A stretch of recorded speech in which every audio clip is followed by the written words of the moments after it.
Good morning, people.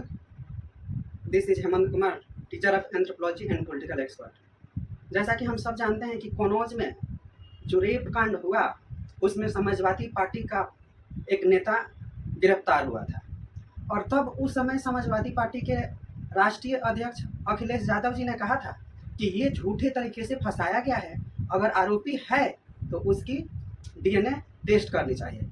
और वो आज डीएनए साइंटिफिक तरीके से आ गई है, जिसमें समाजवादी पार्टी के नेता नवाब सिंह आरोपी पाए गए हैं और उनका डीएनए जो बाल अवस्था की जो लड़की थी, नाबालिग लड़की थी, उससे मैच कर गया है। क्या अब ये अखिलेश यादव जो समाजवादी पार्टी के राष्ट्रीय अध्यक्ष हैं, क्या वो देशवासियों से माफ़ी मांगेंगे? माफ़ी तो मांगना ही पड़ेगा अखिलेश यादव जी को, क्योंकि वो मुख्य आरोपी के साथ थे। क्योंकि अगर आप आरोपी को ऐसे बचाइएगा तो फिर तो इस देश का बेड़ा गर्क हो ही गया। पार्टी का कार्यकर्ता है, उससे हमें कोई मतलब नहीं रखनी चाहिए। आरोपी आरोपी होता है। वैसे ही स्वर्गीय मुलायम सिंह यादव जी ने भी कहा था कि लड़कों है, लड़कों से गलतियां हो जाती है। तो इस तरह ये पार्टी की विचारधारा है तो फिर महिलाएं, इस देश की लड़कियां कैसे सुरक्षित रह सकती हैं?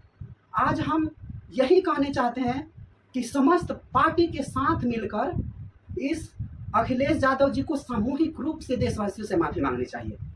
हम मानते हैं कि हर एक पार्टी के लोग में कोई ना कोई ऐसे लोग रहते हैं जो इस तरह की घटना करते हैं, चाहे वो बीजेपी हो, एसपी हो, कांग्रेस हो, देश के समस्त जो पार्टी में है कार्यकर्ता है वो इस तरह की घटना करते हैं। इसका यह मतलब नहीं कि पार्टी के जो मुख्य राष्ट्रीय नेता हैं उनको आकर आरोपियों को समर्थन करना चाहिए। ये सरासर अन्याय है, सरासर ये दुखदाई है।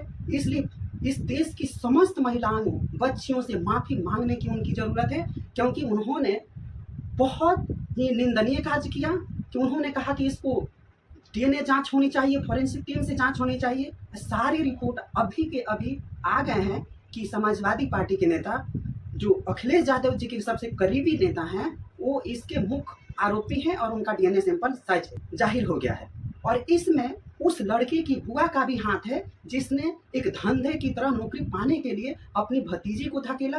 उस दोनों को भी कठोर कार्रवाई होनी चाहिए। हम तो कहेंगे कि उसको आजीवन कारावास से भी अगर बड़ी हो, फांसी की सजा से भी कुछ बड़ी हो, तो उसे जरूर मिलनी चाहिए, उसके बुआ को और नवाब सिंह को। इस तरह वेस्ट बंगाल में भी हुआ तो आरोपी को ममता बनर्जी की सरकार ने महिलाओं को दरकिनार कर कर उसको बचाया। महाराष्ट्र में भी घटना हुई।